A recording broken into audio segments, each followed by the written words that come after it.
Good morning everyone. Welcome to Kanal's Academy. So today we are starting with the next part of matrices, that is inverse of a matrix. तो inverse of matrix क्या होता है वो देख लेते हैं.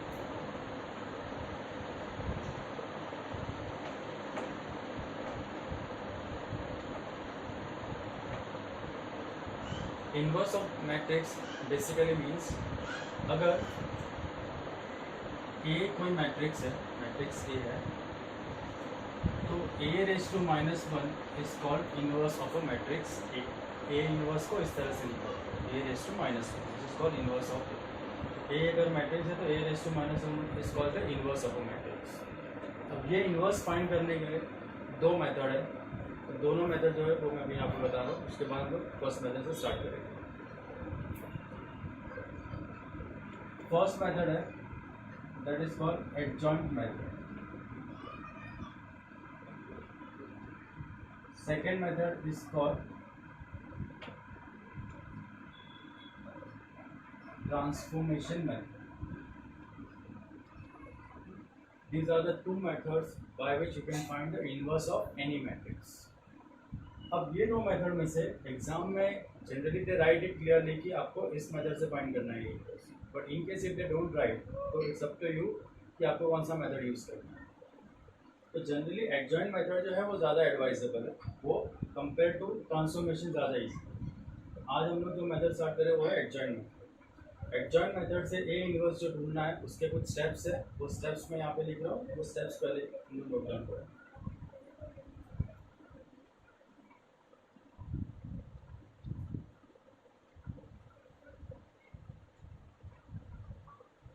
सबसे पहला स्टेप, फाइंड डिटर्मिनेंट ऑफ ए. जो भी मैट्रिक्स आपको दिया रहेगा सबसे पहले उसका डिटर्मिनेंट ढूंढना. डिटर्मिनेंट हमने 11th स्टैंडर्ड में सीखा.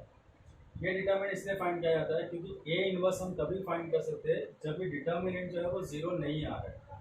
मतलब डिटर्मिनेंट ऑफ ए अगर जीरो आया तो फिर ए इनवर्स उसका फाइंड नहीं हो सकता, वो नॉट डिफाइंड हो जाता है. इसलिए डिटर्मिनेंट फाइंड करके पहले हम लोग चेक करेंगे कि क्या इनवर्स इसका फाइंड करना पॉसिबल है. तो first we find determinant of A. Secondly जो भी डिटर्मिनेंट आएगा वो नॉट इक्वल टू जीरो होना चाहिए, as I said right now. Then A inverse जो है वो एग्जिस्ट करेगी. मतलब अगर ये कंडीशन सेटिस्फाई है तो हम आगे बढ़ सकते हैं, नहीं तो क्वेश्चन यही भी करते हैं. तो A determinant of A zero नहीं है. Next is find cofactors of A. A के कोफैक्टर्स उनको फाइंड करना है. अब ये कैसे फाइंड करना है वो जब हम क्वेश्चन करेंगे तब उसमें बताएंगे. नेक्स्ट स्टेप होता है you have to find cofactors of A. Then find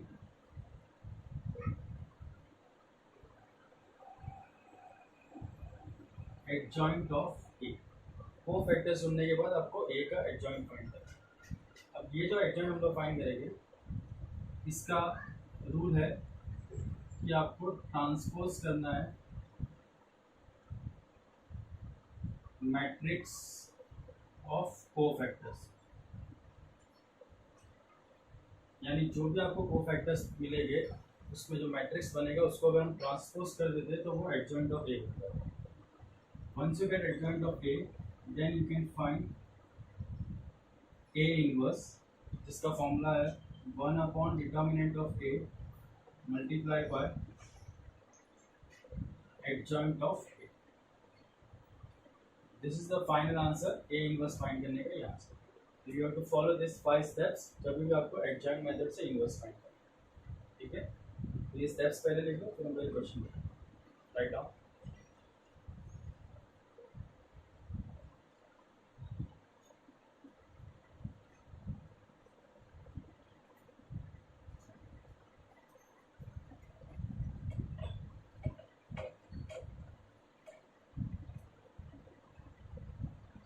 Now everyone come to page number 71, exercise 2.5.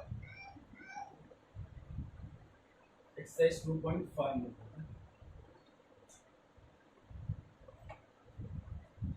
अब उसमें सबसे पहला जो क्वेश्चन है वो हम लोग सॉल्व कर रहे हैं क्वेश्चन नंबर 3. क्वेश्चन नंबर 3 में लिखा है find the cofactors of the following matrices. तो अभी मैंने तुमको बताया था कि कोफैक्टर्स हम लोग को जरूरत होगी जब हम एडजॉइंट फाइंड करें। तो कोफैक्टर्स क्या होता है, कैसे फाइंड किया जाता है, वो इस क्वेश्चन से समझ जाएगा। तो पहले क्वेश्चन नंबर 3, इसमें लिखा है find the cofactors of the following matrices. सबसे पहले मैट्रिसेस को एक नाम दे देंगे। लेट ए जो मैट्रिक्स है वो है 1 2 5 एंड -0। अगर मुझे इसका कोफैक्टर्स फाइंड करना है तो सबसे पहले आपको ये जो सारे नंबर्स है, सारे एलिमेंट्स है, उनकी पोजीशंस लेनी है। पोजीशंस मतलब इस तरह से A11 A12 A21 A22, ये चार एलिमेंट है। A11 का मतलब होता है element of first row and first column. तो तुम यहाँ पर देखो फर्स्ट रो फर्स्ट कॉलम का जो एलिमेंट है वो है 1, मतलब A11 इज 1। फिर element of first row and second column, first row and second column का एलिमेंट जो है वो 2 है। Second row and first column, second row and first column मतलब 5। Second row and second column, second row and second column मतलब -8। तो basically मैंने क्या किया, ये सारे एलिमेंट्स 1 2 5 और -8 इस ऑर्डर में यहाँ पर लिख दिए। This is called the position of the element. After that हम लोग फाइंड करेंगे M11 M12 M21 M22। M का मतलब होता है minors, minor of this elements. Minor कैसे निकाला जाता है वो देखो। अगर मुझे 1 का माइनर निकालना है तो यहाँ पर जो 1 है उसको हाइड करो। हाइड करो मतलब ये 1 अगर मैं हाइड करूँ तो इस तरह से हाइड हो जाएगा। तो अगर ये हाइड करूँगा तो आई कैन सी -8। तो जो भी आपको एलिमेंट दिख रहा है वो उसका माइनर होगा। अगर मुझे 2 का माइनर फाइंड करना है तो 2 को हाइड करो। तो 2 मैं ऐसे हाइड करूँगा और ऐसे हाइड करूँगा। तो ये और ये हाइड करने के बाद आई कैन सी 5। तो माइनर ऑफ 2 विल बी 5। फिर 5 का माइनर ढूंढना है तो 5 को हाइड करूँगा। तो 5 hide 5 it will be 2। And then -8 का अगर माइनर फाइंड करना है तो it will be 1। This is called the minor of a matrix. ये हमने पोजीशंस निकाली, फिर उससे minus. Now I am finding the cofactors. Cofactors जो है उनको कैपिटल ए से डिनोट करते हैं। A11 A12 A21 and A22। सबसे पहले कोफैक्टर्स ढूंढने का एक्चुअल जो लॉजिकल रीजन है वो मैं बता रहा हूँ, उसके बाद एक शॉर्टकट बता दूँगा। लॉजिकल रीजन ये है, कोफैक्टर्स का एक फॉर्मूला होता है Aij is equal to -1 raise to I plus j into Mij। ये फॉर्मूला है, ये A ढूंढने की। तो कैसे अप्लाई करना है देखते हैं। I और j मतलब ये 1 1 1 2 2 1 2 2 ये सब I j।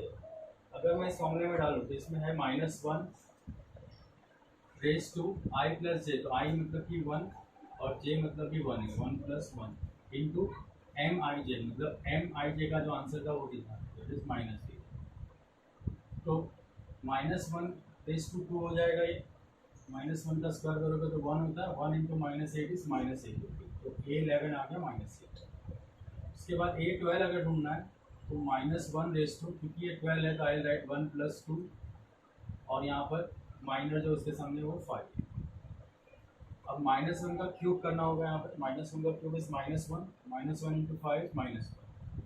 A21 means -1 raise to 2 plus 1 multiply by this number that is 2। Again -1 का क्यूब इज -1 इंटू 2 करूँगा तो it will be -4। A22 -1 raise to 2 plus 2 multiply by 1 -1 raise to 4 यानी कि 1 1 इंटू 1 विल बी 2। तो ये जो numbers मुझे मिल रहे हैं -8 -5 -2 एंड -1, इसको बोला जाता है कोफैक्टर्स। तो हमको क्वेश्चन में लिखा था कोफैक्टर्स। तो this is how you have to find the cofactor of a matrix. मैं फिर से बता रहा हूँ और एक शॉर्टकट भी बता रहा हूँ। सबसे पहले हम लोग A11 A12 स्मॉल लेटर्स में लिखेंगे, जिसमें हम लोग नंबर्स को 1 2 5 -8 ये ऑर्डर में लिखेंगे। फिर माइनर निकालने के लिए शॉर्टकट मेथड ये है कि ये जो नंबर्स हैं उनको आप रिवर्स में लिखो। ये -8 पहले लिखो, फिर 5 फिर 2 एंड फिर 1। मतलब ये पूरा का पूरा ऑर्डर यहाँ पर रिवर्स में आ गया। तो शॉर्टकट में तुम रिवर्स में भी लिख सकते हो। और मैंने लॉजिक भी बताया था कि -8 आपको कैसे आया। फिर A11 या तो आप इस फॉर्मूले से जाओ जैसे मैंने भी बताया, अदरवाइज इसका शॉर्टकट ये है कि A फाइंड करते टाइम ये जो सारे नंबर्स है ये सेम नंबर आपको यहाँ पे लिखने हैं। सिर्फ इतना याद रखना है कि जो बीच के 2 नंबर है उसके साइन चेंज हो जाए। मतलब अगर ये 5 है तो ये -5 हो जाएगा, 2 है तो -2। फर्स्ट और लास्ट जो होगा वो सेम ही है, वो कभी चेंज नहीं। और फॉर्मूला से जा रहे हैं तो जैसे मैंने फॉर्मूला लिखा है वैसे भी जा सकते हो, एग्जाम में दोनों होता है। This is how you can find the two factors of matrix. Write down.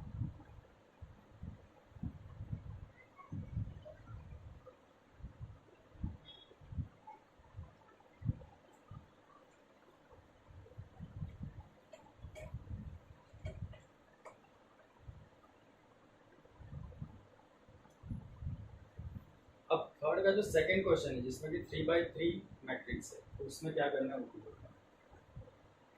सबसे पहले तो उसका नाम देना है लेट ए।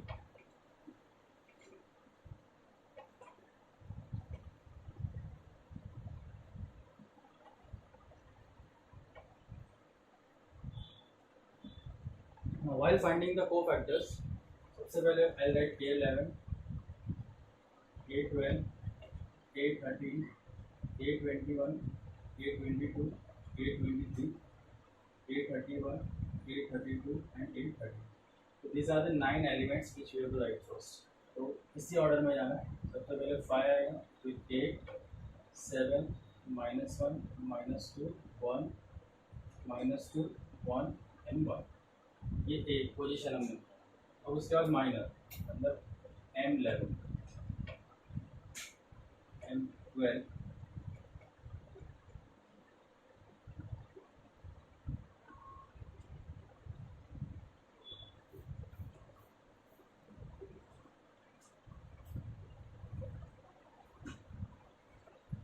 अब माइनस निकालते वक्त मैंने शॉर्टकट वहाँ तक उनको बताया था कि इसको उल्टा लिख देना, यहाँ पर उल्टा मत लिखना, यहाँ पर हमको एक्चुअली फाइंड करना होगा। तो सबसे पहले हम माइनर फाइंड करें 5 के लिए। तो अगर मुझे 5 का माइनर निकालना था, 5 को हाइड करो, I can hide this way and this way. जब मैं 5 को हाइड करूँगा तो मुझे 4 एलिमेंट्स दिखेंगे। Elements will be -2, 1, 1 and 1। ये चारों एलिमेंट्स को लिखना है। अब इसको डिटरमिनेंट की तरह सॉल्व करना है। डिटरमिनेंट में हम लोग क्या करते थे, ये माइनस ये होगा -2 -1, मतलब फाइनल आंसर विल बी -3। तो M11 जो आएगा वो होगा -3। सिमिलरली 8 का अगर माइनर निकालना तो 8 को हाइड कर रहा हूँ। This is how I can hide 8। तो I can C -1, 1, -2 and 1। Cross multiply में -1 हो जाएगा और ये +2 हो जाएगा, तो your answer will be 1। M13 में 7 को हाइड करना है, ये 7 इस तरह से हाइड हो जाएगा। तो I can C -1, -2, -2 and 1। Simplify करूँगा तो -1, -4, योर आंसर इज -1। फिर यह अगर -1 का माइनर निकालना है तो -1 ये और ये हाइड हो जाएगा। तो 8, 7, 1 एंड 1 आई कैन सी। तो ये होगा 8 -7 दैट इज 1। आफ्टर दैट ये -2, इसको और इसको हाइड करूँगा तो 5, 7, -2 एंड 1। सॉल्व करूँगा तो 5 × 5 + 40, तो आंसर इज 90। Next is 1। ये 1 को अगर हाइड करूँगा तो I can C 5, 7, -1 and 1। 5 + 7 that is 12। तो ये -2 के लिए, इसके लिए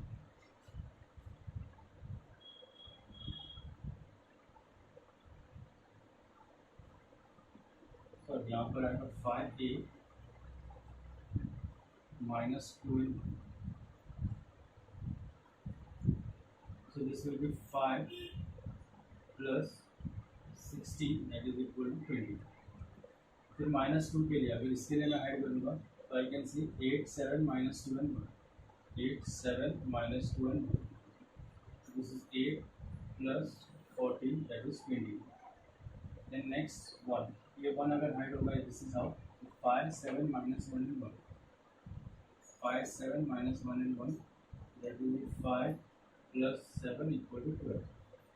And then last 1, ये 1 के लिए अगर मैं इसको ऐड करूँ तो it will be 5, 8, -1, -2। तो -10 + 8 that is -2। These are the value of n। ये हम लोग का n फाइंड होगा। अब इसके बाद 4 factors A11, A12, A13, 21,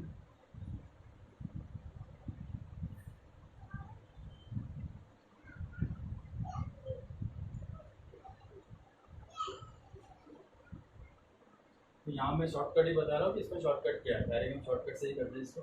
shortcut ये है कि ये जितने भी नंबर्स हमको यहाँ पर मिले थे ये सारे नंबर पहले तो यहाँ पे लिख दो सेम। सिर्फ फर्क क्या है कि ऑल्टरनेट नंबर्स का साइन चेंज करो। ऑल्टरनेट मतलब सबसे पहले साइन चेंज मत करो, -3 वैसे ही रहेगा, फिर इसका साइन चेंज कर दो, ये -1 है। इस -5 को नहीं चेंज करना है, 1 को चेंज करना है, 19 नहीं चेंज करना है, 21 को चेंज करो, 22 नहीं करना है, 12 को चेंज करो एंड -2 लास्ट को नहीं। तो फर्स्ट नहीं करना है, उसके बाद चेंज करो, फिर नहीं करना है, चेंज करो, and this is how you do. तो आपको जो भी कोफैक्टर्स हो, ये प्रोसेस थोड़ा सा लेंथी है लेकिन इसका यही मतलब है। क्लियर? राइट।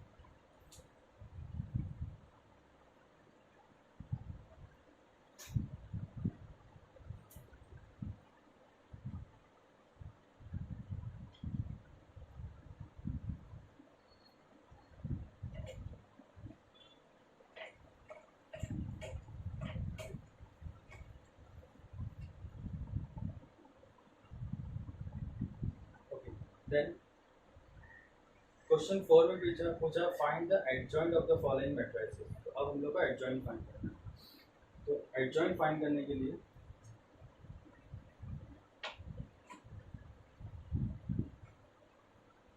पहले तो उसको नाम दे देते हैं।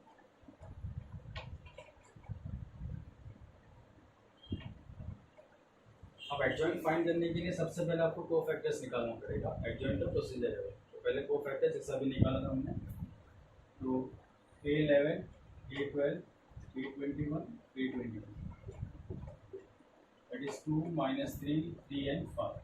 उसके बाद आएगा M11, M12, M21, M20। तो मैंने बताया था शॉर्टकट क्या है, इसको रिवर्स में लिखो, मतलब ये 5, फिर 3 एंड -3 एंड 2। उसके बाद आएगा cofactor that is A11, A12, A21, A22। अब इसको भी हम शॉर्टकट भी करते हैं। शॉर्टकट मैंने क्या बताया था कि फर्स्ट और लास्ट उसका साइन चेंज नहीं करना, मतलब ये 5 यहाँ पे रहेगा, ये कोई यहीं पे रहेगा, इन दोनों के साइन चेंज करना। 3 will be -3 will be positive. ये जो मैंने फाइंड किया ये सारे कोफैक्टर्स। अब सबसे पहले इनको एक मैट्रिक्स में लिखना है, तो we call it matrix of cofactors. इसको मैट्रिक्स में लिखूंगा तो 5, -3, 3 एंड 2। अब मैट्रिक्स ऑफ कोफैक्टर्स के बाद we can find adjoint. Adjoint of A का मतलब होता है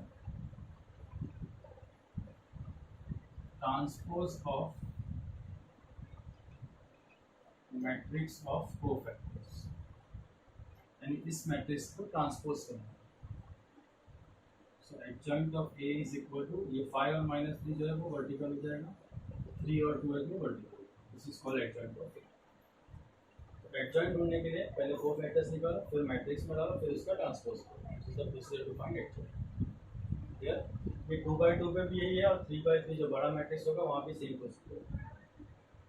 तो 4 का फर्स्ट जो मैंने किया है उसका जो सेकंड वाला है वो आपको होमवर्क में करना है, एडजॉइंट ढूंढना है। सबसे पहले वो सारे एलिमेंट्स आएंगे जो हमने थर्ड क्वेश्चन में किया था वैसे, फिर पहले मैट्रिक्स में डालना, फिर उसका ट्रांसपोज करना। क्लियर? राइट।